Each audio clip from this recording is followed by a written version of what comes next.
हृदय सम्राट को आप अलाउद्दीन खिलजी बना रहे हैं, ब्राह्मण है लेकिन फिर भी आप विरोध कर रहे हैं, संस्कृति का विरोध कर रहे हैं। इतना आत्मनिर्भर बना दिया कि कल को केले के पत्ते पहनेंगे तो सही सर, बोल रहा हूँ मैं, बार बार बोल रहा हूँ, इतना आत्मनिर्भर बना दिया इस देश को। संबित पात्रा को चैलेंज दे रहे हैं। बिल्कुल मैं चैलेंज दे रहा हूँ, बिल्कुल। और वो नई पप्पू आई है एक मार्केट के अंदर, सीतारमण पप्पू।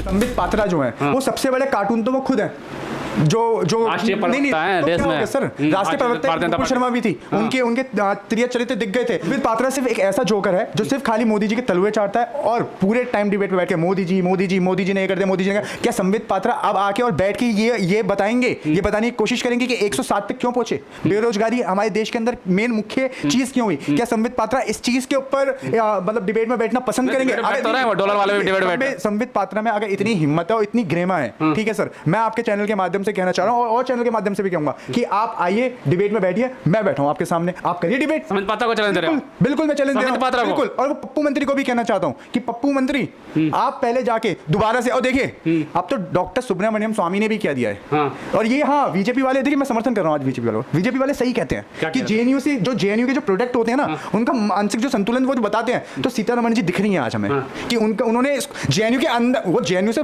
पास आउट तो है पर जेएनयू के पीछे बैठ के उन्होंने पढ़ाई करी, जब भी उनका हर चीज बिल्कुल, जब भी उनकी हर चीज ना उल्टी है, उनको हर चीज उल्टी नजर आती है, और मुझे तो लगता है कि वो उल्टा ना चलती है। जेएनयू को तो देशद्रोही बताते चाहे संबित पात्रा कोई भी हो। सर मैं जब भी तो कह रहा हूँ, मैं समर्थन तो कर दिया कि जेएनयू से पास आउट है, शायद जब भी उनका मानसिक संतुलन जो है थोड़ा ऊंचा और नीचा हो चुका है, जब भी वो मतलब कि ऐसी बेतुके बयान देनी है वो ना। देखिए मैं एक बात कहूंगा, ऐसे संवैधानिक पद पे बैठने के बाद अगर फाइनेंस मिनिस्टर ये कहता है कि डॉलर मजबूत हो रहा है, भारत की जो मुद्रा है वो अपनी स्तर पे है, तो वो ये जायज नहीं है। और अगर उनसे कभी सवाल करो ना कि दूध पे पैसे क्यों बढ़े, आपने मक्खन पे जीएसटी क्यों लगाया, आपने आटे पे जीएसटी क्यों लगाया, आपने चावल पे क्यों लगाया, और वो क्या कहती हैं, वो कहती हैं कि प्याज तो मैं खाती नहीं। तो प्याज नहीं खाती हैं, कहते हैं उनका परिवार ऐसा कि प्याज नहीं खाता है। तो सर क्या हिंदुस्तान के देश के अंदर जो प्याज खाते हैं क्या उनको जान से मार के फेंक दोगे? क्या राजा इसलिए बन के बैठे हो, क्या फाइनेंस मिनिस्टर इसलिए बन के बैठे हो कि आप अनुशासन के अंदर ना चल के आप ऐसे बेतुके बयान दो?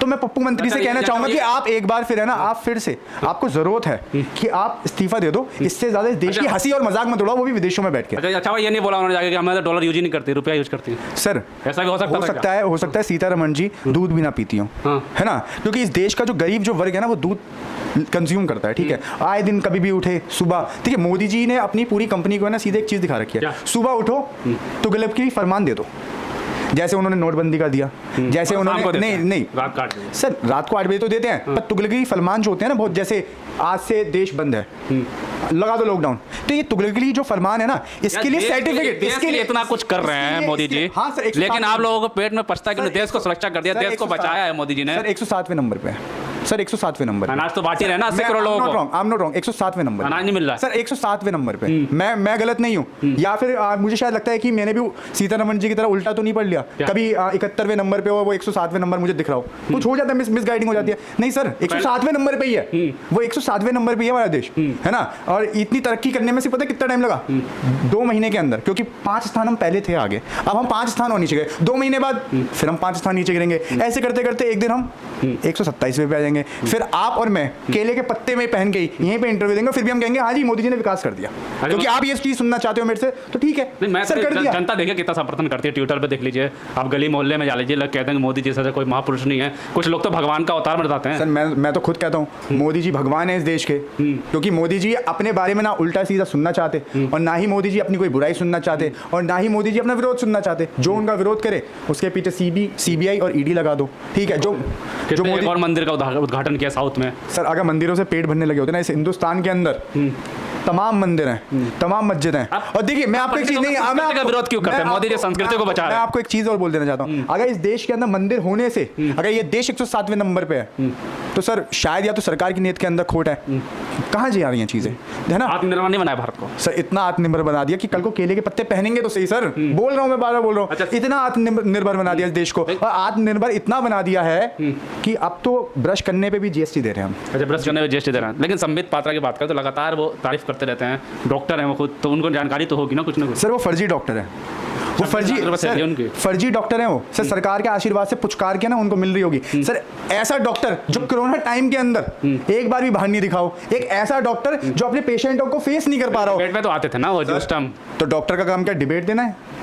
जनता को मार्गदर्शन देते थे। चलिए सर, मैं मान लेता हूँ, मैं मान लेता हूँ कि वो मतलब कि डिबेट पे बैठ के ही क्या पता लोगों का नेताओं का कार्टून उन्हें जो दवाइयों का जो पर्चा बनता है ना, प्रिस्क्रिप्शन लेटर जो बनता है, उसका जो RX लिखा होता है, शायद उनको उसका भी मतलब पता नहीं होगा। लेकिन दूसरे लोगों को पप्पू बताते हैं, कार्टून बना देते हैं। पप्पू तो उनकी टीम में आ गया है, नई पप्पू आई है एक मार्केट के अंदर, सीतारमण पप्पू, वो फाइनेंस मिनिस्टर नहीं सर, हंस क्यों रहे हैं सर, ये सच्ची बात है। देश के वित्त मंत्री को आप इस तरीके से कैसे बोल सकते हैं? सर क्यों नहीं कह सकते, क्यों नहीं कह सकते? क्या इस देश का सांसद होने के बाद आप दूसरे व्यक्ति को पप्पू कह सकते हो? हाँ, तो एक सीतारमण जो हमारी फाइनेंस मिनिस्टर है, वो बेतुके बयान देती रहे तो उन्हें कुछ नहीं कहा जाए। सर क्या पता उनको पप्पू बना के उनकी आंखों में थोड़ी सी शर्म बाकी हो, क्या पता थोड़ा मेहनत करें। 18 की जगह सर 18 छोड़िए, मैं तो कहता हूँ पूरी भारतीय जनता पार्टी से आप 18 छोड़िए, आप कृपया करके हाथ जोड़ के आपसे विनम्र एक निवेदन है मेरा, 8 घंटे ही काम कर लो तो इस देश की स्थिति सुधर जाएगी। और देखिए आपको सरकार में रहना है, क्योंकि आप ना अपना विरोध चाहते हो ना आप कुछ चाहते हो, आप वो तोड़ना मरोड़ना और आपको घटाई आप जो चाहते हो सरकार को, दूसरी सरकार का चीरहरण करते हो, आप कर लीजिए भैया, आप सत्ता में बने रहिए,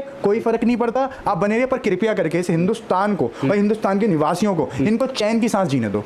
और अब देखिए, अब मत लाइए कोई हिंदू मुस्लिम, मैं तो ये अपील करना चाहूँगा। हिंदू मुस्लिम नहीं लाइए, लेकिन जैसे चुनाव करीब आता है, जैसे कि बीच में थोड़ा सा मैं अलग बात करता हूँ, डोर से हटा के, जैसे हेट स्पीच जैसे लगातार हो रही है, मुस्लिमों का बहिष्कार, मतलब एक समुदाय का बहिष्कार करने की बात हो रही है, तो उस पर आपको क्या राय है? सर एक चीज़ बताइए मुझे, सन 1947 की जब आज़ादी हुई थी, जब हम उसकी बात करते हैं, ठीक है, तो आप मेरठ में जाते हैं तो मेरठ के अंदर स्वतंत्र सेनानियों के लिए एक स्तंभ बना हुआ है, तो उसके अंदर जब स्वतंत्र सेनानियों का नाम पढ़ेंगे ना, अक्षर पढ़ेंगे, तो उसके अंदर 70% मुसलमान समुदाय के लोग थे जिन्होंने अपनी आहुति दी थी इस देश की आज़ादी के अंदर।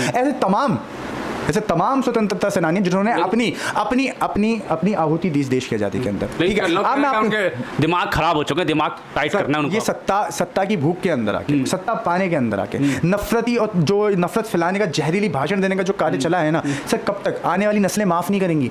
जैसे आज के समय में औरंगजेब को सबसे गंदी नजरों से देखते हैं ना, ऐसी आने वाले समय के अंदर प्रधानमंत्री जी को, सर हाँ मैं कह रहा हूँ प्रधानमंत्री जी को कहीं औरंगजेब की नजरों से ना देखने लग जाए, अलाउद्दीन खिलजी की नजरों से ना देखने लग जाए, क्योंकि जिस हिसाब का हिंदू हृदय सम्राट को आप अलाउद्दीन खिलजी बना रहे हैं। सर हिंदू हृदय सम्राट के राज के अंदर आए दिन बलात्कार होते हैं सर, आए दिन बलात्कार होते हैं सर, आए दिन बलात्कार के साथ साथ तो छोड़िए, अब तो हिंदू हृदय सम्राट के राज के अंदर सर देखिए, कृपया करके मैं ये चीज़ नहीं बोलना चाहूँगा राम राज्य, ठीक है, क्योंकि वो है ही नहीं, ठीक है।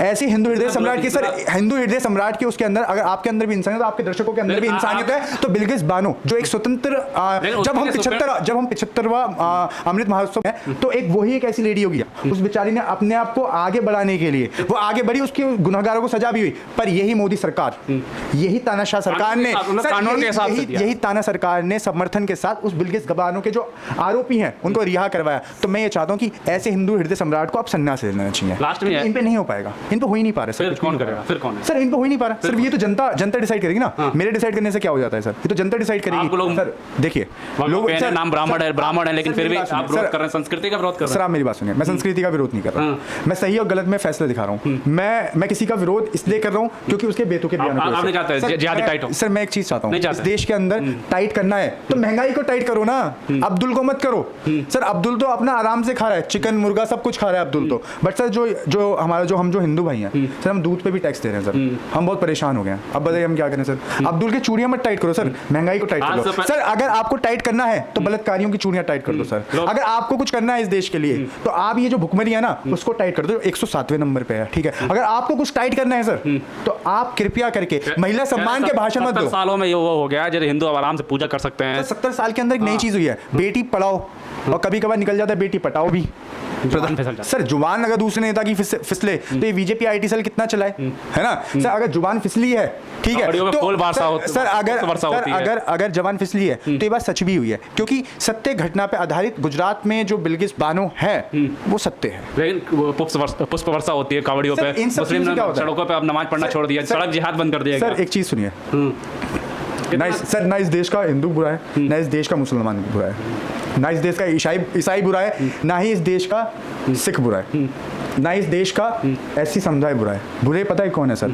जो सियासत कर रहे हैं, इनके नाम की सियासत कर रहे हैं, जो धर्मों के ठेकेदार बने पड़े हैं, जो जातियों के ठेकेदार बने पड़े हैं। सर ये 21वीं सदी है, कब तक कर लेंगे आप? ये 21वीं सदी है, एक दिन ना एक दिन एक ऐसा तो एक व्यक्ति आएगा जो इन सब चीज़ों को तोड़वा के और आगे बढ़ने की राह दिखाएगा। और वैसे एक चीज़ और, कुछ चिंटुओं को, कुछ चाटू पत्रकारों को इस चीज़ से नफरत भी हो रही है, और इस चीज़ से उनको है ना नींद नहीं आ पाती, क्योंकि आजकल एक युवा, एक नौजवान भारत की सड़कों पर भारत जोड़ो यात्रा मात्रा लेके निकला हुआ है। चलिए ठीक है, बिल्कुल साफ तौर पे बात की डॉलर की, रुपया, भारतीय रुपये की। लगातार जो विपक्ष जो है भारतीय जनता पार्टी को घेर रहा था कि रुपया गिर रहा है, रुपया गिर रहा है, लेकिन जब वित्त मंत्री का जवाब आता है, वो भी अमेरिका में जाके, कि रुपया तो वहीं का वहीं खड़ा है, डॉलर जो है वो ऊपर हो गया, यानी मजबूत हुआ है। इसके बाद जब काफ़ी जो है विरोध हो रहा है, कुछ लोग मीम बना के सोशल मीडिया में मजाक भी बना रहे हैं। दूसरी तरफ जो बात की हमने हिंदू मुस्लिम जो बात होती है चुनाव से पहले, ठीक पहले हिंदू मुस्लिमों की बात आ जाती है, मस्जिद, कब्रिस्तान और शमशान की बात होती है, लेकिन असल मुद्दा क्या, युवाओं पे को रोजगार है या नहीं है, ये एक सवाल खड़ा करता है।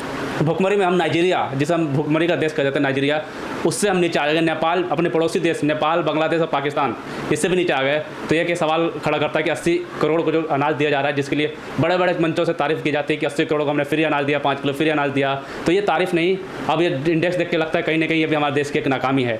और दूसरी जो युवाओं का रोजगार की बात की, और महंगाई कहाँ जा रही है, तो ये सब सवालों को कहीं ना कहीं अब खड़े होते जा रहे हैं। विपक्ष भी खड़ा कर रहा है और आम जनता भी पूछ रही है सरकार से, लेकिन सरकार का जवाब ये है कि प्याज हम खाते नहीं और डॉलर मजबूत हुआ है। तो सोचिए जरा, और ऐसी खबरों के लिए हमारे साथ बने रहिए। तब तक के लिए धन्यवाद।